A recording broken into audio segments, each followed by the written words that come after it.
योग म्हणजे काय? योग साधनेचा इतिहास आणि योगाभ्यासाची गरज तुम्ही सविस्तर समजावून सांगा. योग हा शब्द जो आहे द युज या धातूपासून बनलाय. आपण म्हणत नाही का किती सुंदर योग जुळून आलेला आहे, मणिकांचन योग आलेला आहे, हो, अमृत योग आलेला आहे. हो म्हणजेच काय, त्या दोन गोष्टी एकत्र जमलेल्या आहेत आणि त्यातून सुंदर असं काहीतरी नवीन निर्मिती झाली आहे. खरे. योग हा शब्द या युज धातूपासून बनलेला असल्यामुळे याचा अर्थ काय आहे तर सांधणे किंवा जोडणे, बर. दोन गोष्टींना जोडणे किंवा सांधणे. हं. मग आपल्याला योगामध्ये कशाला जोडायचं आहे, कोणता योग आणायचा आहे हं. तर आपलं मन हे अतिशय चंचल आहे. हो हो या चंचल मनाला आपल्याला आवरायचं आहे. हं. मग ते कशाशी आवरायचं आहे तर आपलं शरीर जे आहे हं. या शरीरासोबत मनाला आवरायचं आहे. हं. आणि या दोघांची सांगड घालून आपल्याला योगासन प्राणायाम करून हं. आपल्या शारीरिक आणि मानसिक व्याधींवर हं. विजय मिळवून अतिशय सुंदर असं चांगलं आयुष्य जगायचं आहे. वा वा. कारण परमेश्वराने आपल्याला ज्या वेळेला त्याला निर्माण केलं त्यावेळेला त्यांनी आपल्याला अतिशय उत्तम निर्माण केलं होतं. हो. पण हळूहळू आपण या बदलत्या परिस्थितीमध्ये हं. वेगवेगळ्या विषयांमध्ये अडकलो आणि आपली प्रकृती आपण आपल्या हाताने खराब करून घेतली. हो. अनेक समस्या निर्माण केल्या आणि त्यामुळे या योगाच्या मुळे आपण आपलं आरोग्य उत्तम करू शकू. वा. कारण ही एक नियमित अशी साधना आहे हो. योग म्हणजे. हं. आणि आजच्या काळामध्ये संपूर्ण जगावर हं. धकाधकीचं असं जीवन आपण जगत आहोत. कोरोनाचं खूप मोठं सावट असं आपल्या इथे आहे. हो. आणि हा योग जो आहे ही आपली अतिशय प्राचीन परंपरा आहे.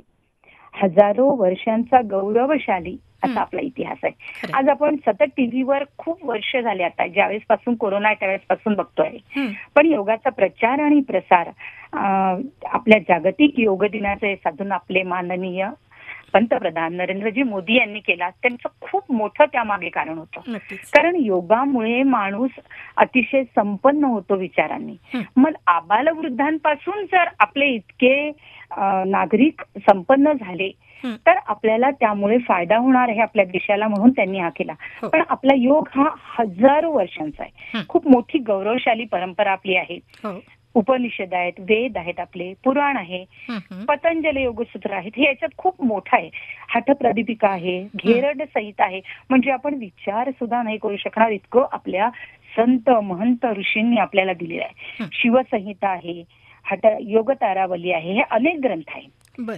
पण हे योग जो आहे हे ग्रंथ आहे हे फक्त कोणत्या जातीसाठी कोणत्या धर्मासाठी नाही आहेत. तर सगळ्यांसाठी. योग हा सगळ्यांसाठी आहे. कारण आपण माणूस आहोत आणि आपल्याला अनेक व्याधी आहेत. हं.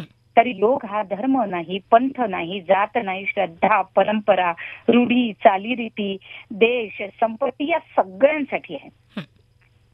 म्हणजे धर्म कोणताही असो तुम्ही योग करा कारण आरोग्य उत्तम राहील. हं. काळजी, हं.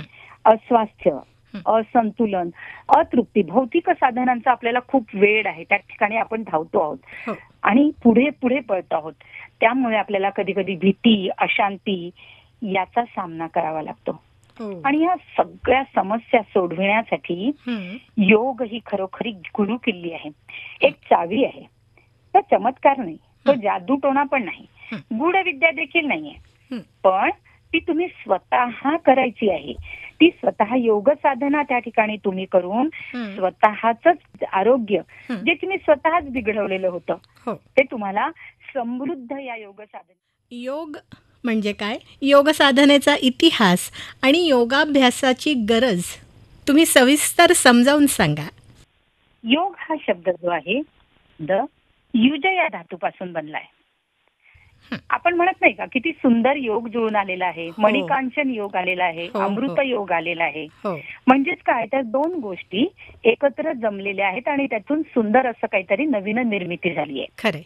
योग हा शब्द या युज धातूपासून बनलेला असल्यामुळे याचा अर्थ काय आहे तर सांधणे किंवा जोडणे, बर. दोन गोष्टींना जोडणे किंवा सांधणे. हं. मग आपल्याला योगामध्ये कशाला जोडायचं आहे, कोणता योग आणायचा आहे हं. तर आपलं मन हे अतिशय चंचल आहे. हो हो या चंचल मनाला आपल्याला आवरायचं आहे. हं. मग ते कशाशी आवरायचं आहे तर आपलं शरीर जे आहे हं. या शरीरासोबत मनाला आवरायचं आहे. हं. आणि या दोघांची सांगड घालून आपल्याला